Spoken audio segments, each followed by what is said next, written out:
Well, hello everyone, my name is Lovespuds and welcome to the Sepang International Circuit in Malaysia. It's raining and it's pouring and I'm going to hand you over to Anthony Davidson, who's going to do you a hot lap. Okay, here we are, Sepang, Malaysia, on the run up towards the last corner. Open this corner up by taking a wide approach and maximising the length of the straight and your speed onto it. DRS is open and a big KERS boost as well, past the start-finish line, the pits on your right-hand side. Now eyes to the left, you want to look out for those marker boards, 100-metre board, brake in a straight line and ease the car towards the apex, down from 180 miles an hour into second gear, 50 miles an hour for the turn 2 as well. Don't let the car snap on you too much on the exit of turn 2 itself, and then wind the car around using DRS and a little KERS boost as well up the hill towards turn 4. 100-metre board, late braking into this one, and don't use too much curb on the exit, that will really upset the balance of the car. Now towards turn 5, 155 minimum speed between these two corners, left and then right, and watch that exit curb as well. Turn 7, down through the gears, 2 gears down, the double apex right-hander of 7 and 8. Open up the car now towards the right-hand side to maximise the entry in towards turn 9. A left-hand hairpin that goes uphill on the exit. Keep the car nice and straight and watch the rear from getting away from you through turn 10. In towards turn 11, open this corner up as much as you can. It's an off-camber corner and it can sometimes catch out the rear of the car. Flat out now through turn 12 and flick the car right towards probably one of the hardest corners in the entire season of Formula 1, turn 14. Don't miss the apex on the inside, that's the thing you're aiming for. And now a nice rest before the final corner. Bring the car to the right-hand side. Braking marker boards on the left-hand side. Don't lock up into this final corner. Very easy to do here, as it's off camber again on the exit. Not too much curb on that final corner, and the run down towards the start-finish straight once more. DRS again, and a final burst of KERS. So there you go, that's how you should be doing it. I won't be doing it quite like that today because it is raining. And unfortunately I am on intermediate tyres, which are a problem for me in this game because I cannot drive for toffee on these things. Can't seem to get any heat into them or whatever the hell that means. Okay, I don't know what I just said because I am tired. But anyway, you'll see how bad it is. The one problem I have with these parc fermé rules is that you can't change them for the different weather conditions. Now it is a colossal pain in the arse because my car is set up for dry because I wanted to get myself a good qualifying position. So what the hell was I supposed to do? So yep, let's get this underway. We're starting at 11th. Qualifying lap should have been up on my channel just a few hours before this. So let's see what we can do. Obviously, because it's raining, you get a load of spray in your face. Running down to the first corner, sort of braking at the same time as these guys, locking up a little bit of a bumping and grinding going on. Just slotting myself in here, trying to find a gap to work my way through. Because that's, this is where the whole race is going to be decided for me in these first couple of laps where you can make up positions like anything. I mean, as you can see, I'm already up to 4th, maybe making a move on 3rd. Oh, that's so close to tapping one of them out there, but we got away with it. Moving up to 3rd, slotting in behind Alonso, and this is where they're going to drive away from me. Yeah, so there we go. Basically, from now on it becomes a game of trying to keep them all behind me. So, and it's a long old 14 laps, I can tell you that much now. You can probably see by the length of the video this is going to take some time. Not that anything goes drastically wrong, but you're able to see how impossible it is for me to keep up with these guys in the wet. See, already spinning out there. I was trying to get around that corner and already I've lost so many positions. From 3rd right down to 8th, and Prix is giving me some hassle on the outside, but shut the door on him for now. I expect he will be back. This is a problem corner because no matter how slow I'm going around there, it always tries to spin out. Now, I don't know if it's just me, or it's the game, or it's whatever, but I cannot drive on these intermediates at all and keep up with these guys. Because anytime I go around a corner, the car just tries to spin out on me. The most logical explanation, apart from it being a problem with the game, which it might not be, I don't know, is that my setup is completely wrong, and because of the park failure rules, I can't change it. So I am stuck, struggling to come around here. All the people have gone in the pits. I don't know why. Maybe they've gone in for wet tyres or something. Or it's a fresh set of intermediates. I have no idea. I don't know why they want to go in for a fresh set of intermediates, considering that they should have been new on the grid, because it hadn't been raining all weekend apart from today in the race. But as you can see, that's actually put me in the lead. So yeah, there you go. Just got back from work, as some of you may have noticed, either in my voice or my strange vocabulary or speech or whatever the hell I'm even talking about. Just actually watched qualifying for the Japanese Grand Prix, which will be tomorrow, Sunday, in the early hours of the morning, at the wrong time of day for me, because I will be at work at which isn't really a problem in itself. The problem is the timing, because at that sort of time I'm sort of doing things that need to be done at that certain time of morning, which is about 6 o'clock in the morning, 7 o'clock, that sort of time, precisely when I sort of need to finish up my work and start coming home. I watched qualifying last night because it was like practice and qualifying were like 3 and 6 o'clock in the morning. Luckily I didn't have a lot to do at work, and also I don't have a boss peering over my shoulder every 5 seconds to check what I'm doing. One of the advantages of being a lone worker. But yeah, DRS disabled because of wet weather tyres. The others have caught up to me, of course they have, because I cannot go any faster than 5 miles an hour around these corners. But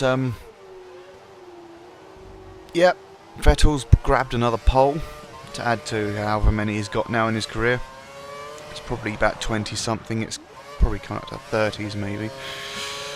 But yeah, looks like it's a Red Bull front row lockout. Raikkonen being a bit of a tart, losing control of his car in the last part of the third qualifying session, which unfortunately ruined the shootout aspect of it, and that sort of probably saved Red Bull's arse in keeping their positions on the grid, because Hamilton could only manage about 9th, and he's actually still starting behind Button, who has a 5-place grid penalty. And speaking of the devil, there he is, Mr. Button, trying to get past me. And now Alonso's going to get away because I'm holding them up. Yeah, so not very good session for Hamilton, especially because of Raikkonen going off. It's a sort of a bit of an anti-climax to that session. Interesting to see how the Marussias and Caterhams will get on tomorrow at the back of the grid, because it's kind of, you know, it's disconcerting for the Caterhams to be almost on level pegging with the Marussias, considering that the Caterham has KERS and the Marussia doesn't. So I might imagine what the Marussia could do with KERS. And talking of Caterham, there was a scary moment for Petrov, where his rear wing fell off at the start-finish straight. Something snapped and the thing fell off, but he felt there was something wrong with the car, so he backed off a little bit, and thus avoiding an accident when the wing finally did come off.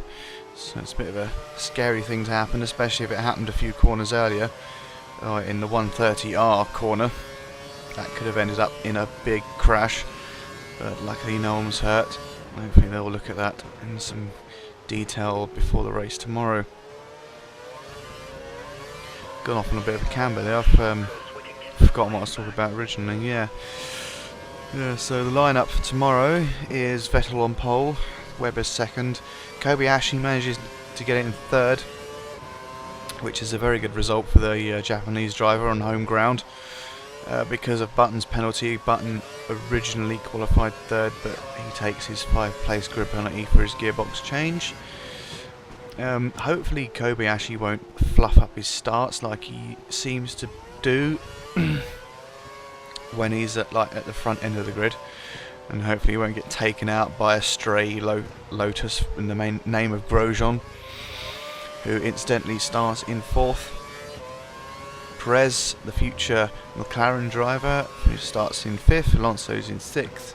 Raikkonen manages to start in 7th, Button moves down to 8th, Hamilton 9th, and Massa makes it into 10th because someone else has got a penalty, I think. I swear they have, because Massa got knocked out of Q2. De Resta moves up, and then Maldonado after him. But yeah, I'm just actually looking at the list right now, to be honest. Schumacher having another bad qualifying session, nearly actually got knocked out of Q1, where he messed up a bit and actually needed the final few seconds to start a lap, which got him into Q2 only just.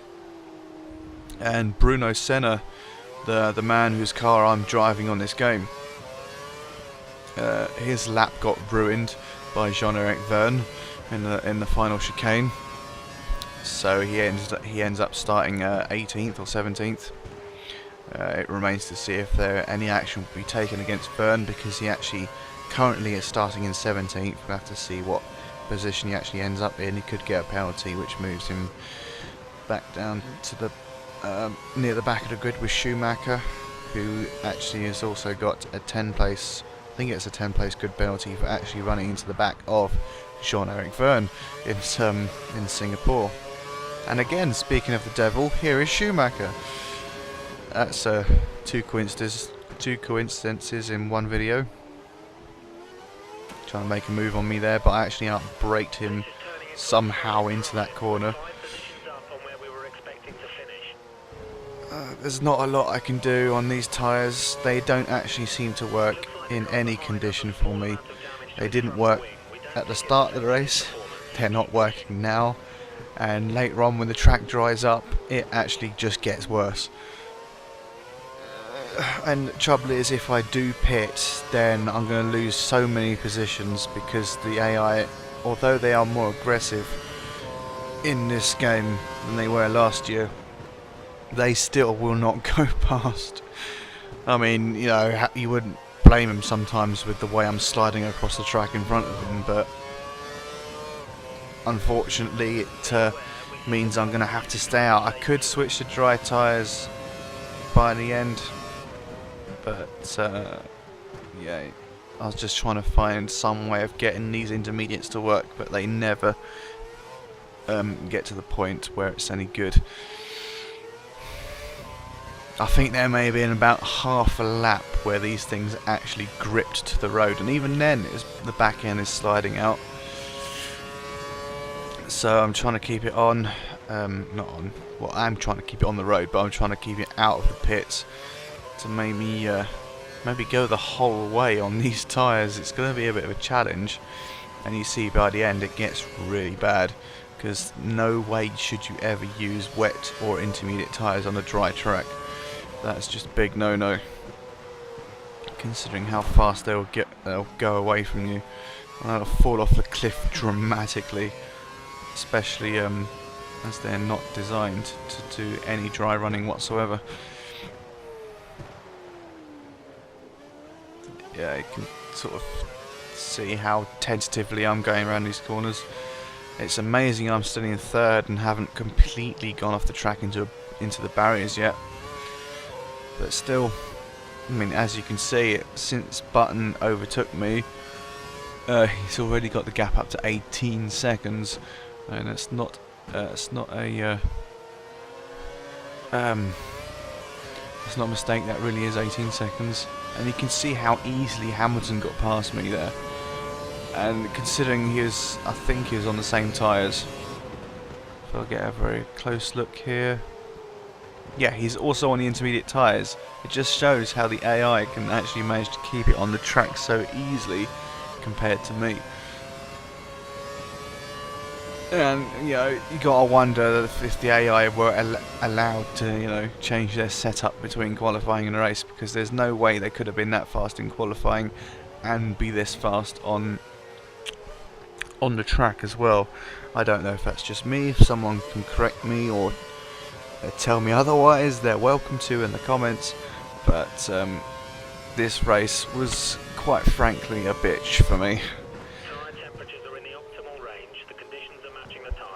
And oh Christ, conditions are matching the tyres, so this is when the tyres are meant to be at their best, and as you can see I was still sliding around. I mean, it's not as if the tyres were that worn. But talking of the AI pace, from round 5, Spain, oh god, that nearly ruined our day. Yeah, engineer a bit over enthusiastic, thinking I can try and get him back with the way the tyres are behaving. But yeah, as I was saying, yeah, the pace of the AI, unfortunately after round 5 I'm going to have to drop the difficulty level down to professional because I cannot keep up with them. Maybe next season it can go back up to legend once I get to grips with all the tracks. But yeah, from Spain onwards, it's professional difficulty all the way. Because I mean, I've always maintained that I'm not out to prove that I'm the best driver, because I know I'm not. I know there are people out there who are like seconds faster than me easily, but no, I want to be in a position where that I'm not necessarily winning races, but sort of on the same level as the teams that I should be around. So like the Force Indias, well, maybe not the Saubers, the Force Indias, you know, who else is with Force India? I cannot think for the life of me now. I mean, I want to be in the midfield teams. I want to be able to meet my objective but not go over the top and win every race. So, and professional difficulty is actually where I am right now in terms of my speed. Now, I also don't have any decent setups to use, so that's probably also slowing me down because I'm using the basic setups at the moment. Until more setups are posted online that I can look at and tweak, I probably will be sticking with the basic setups for now, which kind of helps me in the way because I'm not fast enough for legend, but with a good setup I would probably be too fast for professional. So basically my idea is to keep it on professional and keep it on the basic setups for at least this season, just so I can sort of be on level pegging with the teams that I'm supposed to be around. And then, as I say, I want to be faster than the back markers for sure, but I don't want to be out winning every race, because if I'm out winning every race in a Williams, I mean, I know it's capable of at least one race victory, as it's proved in real life, but apart from that, I kind of want the career to be a bit more realistic, and I also want to be in the position where I can be actually catching people up and at certain points, rather than taking the first corner, bashing and grinding, first lap, getting ahead, and spend the rest of the race trying to keep people up behind me, because for me that's not entertaining and it's also a bit frustrating as well. So those are my reasons for dropping the difficulty level a bit. And as I say, I've always maintained that I'm not out to prove a point. I'm out to do videos and hopefully make them a bit entertaining for you guys. And if I can sort of catch up to people and do some overtaking moves, that would surely make a more entertaining video than me doing this and just holding up a big massive train of guys waiting for them to come past me without any hope of catching them up. My wet weather driving will be shocking as usual, and for at least this season, so there'll be no change in that, but in the dry races hopefully you'll be able to see a bit of a difference, especially in Monaco this year, where I actually managed to keep it away from the barriers a lot more than I did in 2011. So hopefully you should be pleased with that race. I was actually, you know, having fun with Monaco rather than getting myself frustrated. So yeah, it should be a good one to look forward to. Also in the format of these videos, I need to ask your guys' opinions. Do you want me to keep doing these qualifying laps as separate videos, or put them in the video? Because I'm thinking of putting them in the video, because those qualifying laps were only just because my videos were going on Phaser, and I was using it as a link to direct you in the right direction to find my videos. I mean, it depends. It wouldn't be too much of a problem to just add them in the video,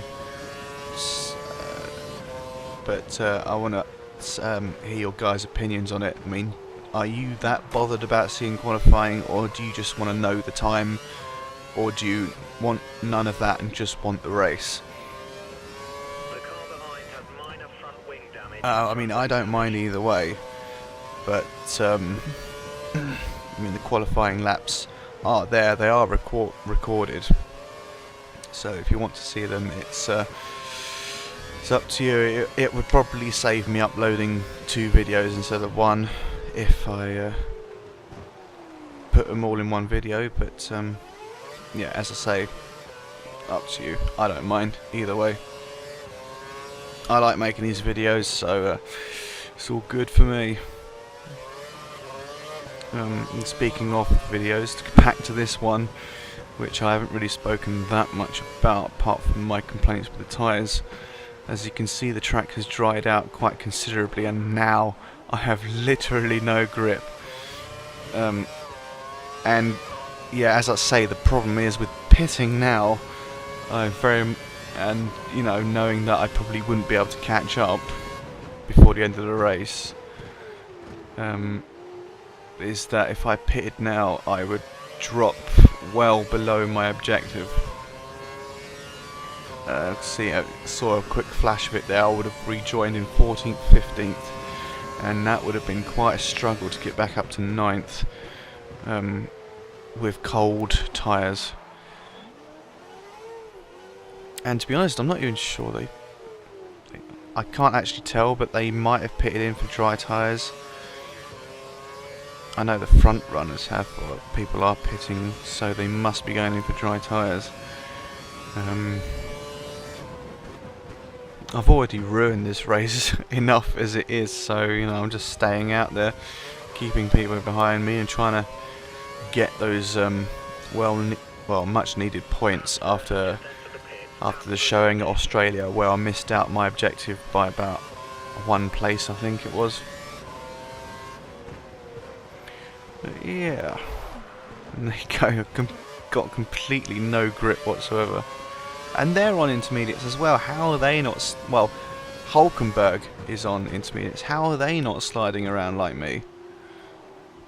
It just seems that the AI is a bit, you know, it's like as if they're on rails or something. I know they do slide out and have accidents a lot more in this version, but still, I cannot keep up at all at any point in this race. When the track was wet, when it was damp, and when it's dry, I cannot keep up with them whatsoever, especially on that flaming corner. Yeah, not much else to report. I mean, you know, most of you know about Schumacher retiring at the end of this year. I couldn't say it was much of a surprise, seeing as he doesn't have a seat at Mercedes anymore now that Hamilton is going to take it.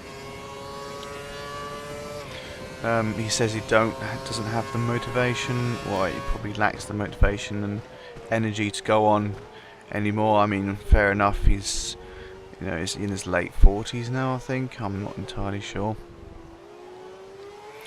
But yeah, fair enough. He's had a good run. He managed to get a podium this year, which is pretty good. So it's a shame to see a big name go, but you know, he's had a pretty dismal year, really, apart from his performances at the start of the year, where in China, apart from the things going wrong with the car, you have to think though, if he had a better car, if he had a car that was actually, you know, up there with the Lotuses and the McLarens and the Ferraris and all that, maybe he would have stayed. Maybe he would have, you know, had a bit more motivation to stay on. But no, unfortunately, it's not going to be. And this time, it looks like he's retiring for good. So yeah, thought I'd give that a quick mention. Because yeah, one of those legends of the motorsport. I mean, some may argue that, you know, the car he had in his Ferrari years was just, you know, car above the rest anyway. It was just easy for him to take the championships. I mean, a couple of the years it wasn't easy. Yeah, it wasn't all like Vettel's 2011 championship where he's like going to run away with it every single time. He did have some close calls, but eventually he won out. I mean, some may argue it was easier for him back then, but it's different generation, different cars. I mean, you know, it was only, what, about 10 years ago, and the cars have come a long way since then. So, yeah, the basic principles are still pretty much the same as they were, but there have been a lot of changes and regulation changes, and, you know, different drivers adapt to different situations at different paces. So, you know, I don't think he ever really got the hang of it properly. So, yeah, a goodbye to Schumacher. He's had a great career, 91 Grand Prix victories, I think it is. So, yeah, that's nothing to be sniffed at.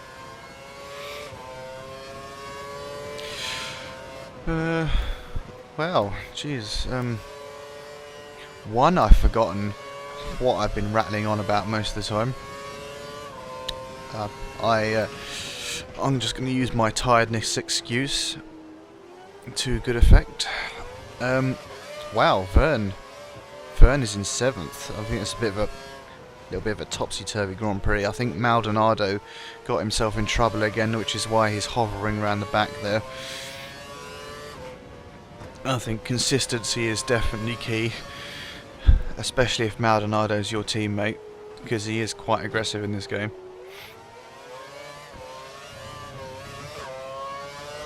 You know, he caused himself trouble in Australia in the last race, so looks like he's caused himself a bit of trouble again.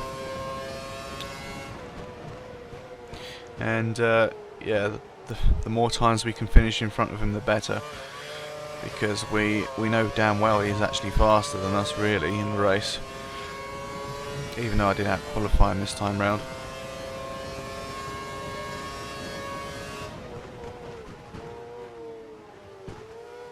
Yeah, Vern coming back, making a move. I'm now going extremely slow because I know any minute now the back end can slide out, and that'll be it.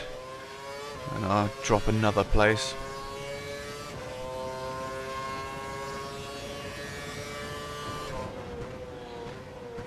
Jesus. Last lap, and Fernando Alonso has already made it all the way around. He's won the race. I kind of wish he lapped me so I could get this over with, but yeah, hey ho. Just need to finish off this lap now. Oh my god! Why am I yawning in the video? That's not good.